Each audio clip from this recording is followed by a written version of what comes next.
Today, I'd like to start with my childhood. It's because when I was a young boy strolling the shops of the local flea market for pocket knives, among other things, there were a certain set of knives, a certain genre, if you will, that I never saw, I never came across, and in the end never handled. That type of knife, of course, being gravity knives. It almost even now feels like a dirty word, like I shouldn't be saying it on YouTube.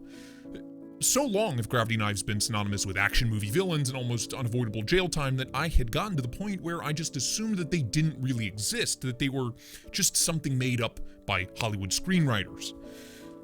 That they simply weren't a real thing. I mean, after all, I've gone 29 years without actually ever seeing one. That is, of course, until now.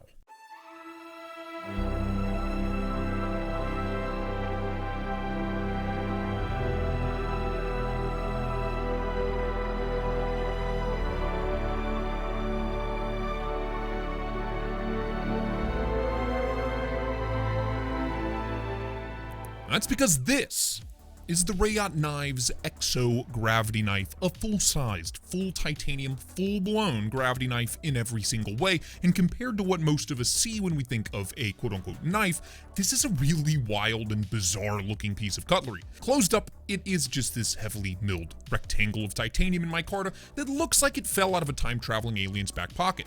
First of all, the pivot screw is on the wrong side of the knife altogether, so immediately, just upon seeing it, your brain starts to try to figure out how the hell this thing works and what the hell is going on. It does kind of look like an OTF or an out-the-front automatic knife and kind of looks like a butterfly knife, but then you notice there's no switch or button to actuate it, and unlike almost every modern folding knife, there is not a pocket clip at all. None. So it is quite literally just a slab of titanium with a pivot in the wrong place, and it opens up into this weird V shape, and it has some micarta inlays on it. It is a confounding looking thing. Very modern, very cyberpunk, but very confusing.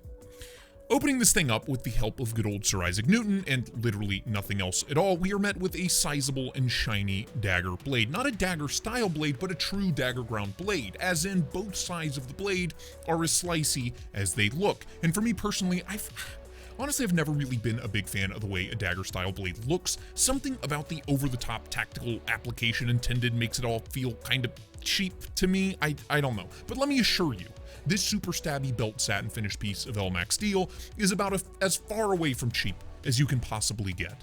The profile overall opened up is very OTF to me.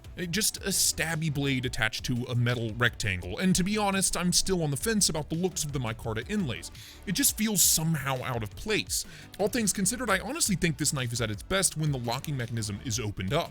It reveals this skeletonized slot where the blade lives, and it's just so out of the ordinary and bizarre compared to the hundreds of knives that I've handled and owned. So all in all, I'll give the looks a B. It's not a mind-blowing or game-changing design, but at the same time, it is sure as shit not boring or ugly. It kind of lives somewhere in between in this weird gray area Twilight Zone space that, it's new to me. Moving on to the ergos, and the ergos are exactly what you would expect out of a titanium rectangle. They're okay at best. There are no ergonomic lines really to speak of, no grooves to guide the hand or the fingers into the correct position.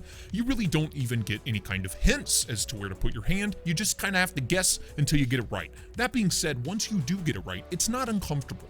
We've got tons of grippiness from the textured micarta and the little splashes of decorative milling on the titanium. So overall, it's a decently secure piece in the hand and in use, and everything is nicely finished, edges knocked down, no hot spots. Thanks in part to the fact that there is no pocket clip, by the way. All in all, ergos are solid, but it's a rectangle made out of titanium, so it's nothing really to write home about. The blade on this particular variant is something new to me, a true dagger, not dagger style, but really real, for real dagger ground blade, sharp on both sides, and for someone as careless and reckless as me, this has proved to be a challenge as far as, my health and safety is concerned. We basically have two flat grinds that meet in the middle, so neither side is as thin behind the edge or as slicey as it could be, but they both still cut and slice insanely well, and the blade steel being Elmax, they will both continue to cut for a good long time. So I think for me at least, a single-edged blade would be preferable day to day, and they do make those tontos and drop points, and they look really sick, but we are getting 2 blades for the price of 1 here, so when one goes dull, we literally have a whole nother blade to pick up the slack. It's a 2-sided coin, or a double-edged sword, I guess, but a sensational, slicey, and satin finish stunner of a blade nonetheless. And finally, the big piece of this cyberpunk puzzle is the action.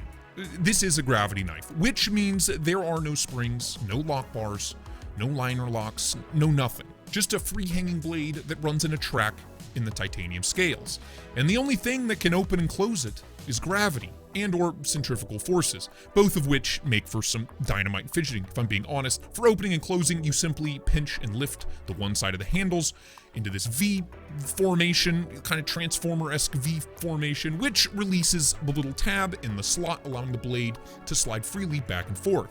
Point the opening down, open the handle, and out she slides. Turn the tip up, open them again, and she slides shut, or back into the handle. Imagine just an OTF without a spring.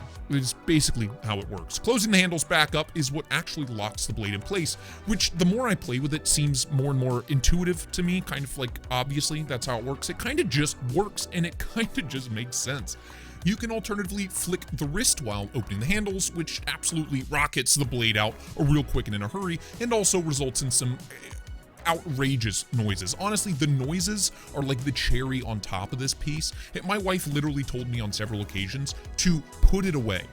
220 plus knife videos, and she has never told me to quote unquote put a knife away. So I think that should kind of sum up the action right there. It's really smooth and borderline dangerously addicting, and I love it, but my wife, she most definitely does not.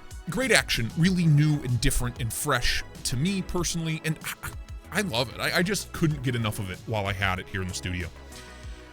And so where does all of this leave me with the $277 Reate Knives Exo Gravity Knife with the dagger ground blade and LMAX? Well, I have to be honest, as fun as it is and as good as it is at doing knife things, I'm not in love with it. But the price point is pretty reasonable considering the build quality and high-end materials at play. Not to mention it was all done by Reate, whom many, including myself, consider to be the best knife makers out there these days. $277 is not that bad at all coming from Reate. Unfortunately for me, I respect my wife and my marriage more than I do this particular knife, so I had to give it up. But if I were a younger man, a more single man, I'd be all over this thing. My only real gripe is the fact that it is missing a pocket clip. Otherwise, I have no real complaints at all. It's a really wild piece that may or may not be illegal to carry where you live, and all in all, I respect it. And I may buy one for myself, just, don't tell my wife. So until next time, thank you so much for watching. Bye-bye now.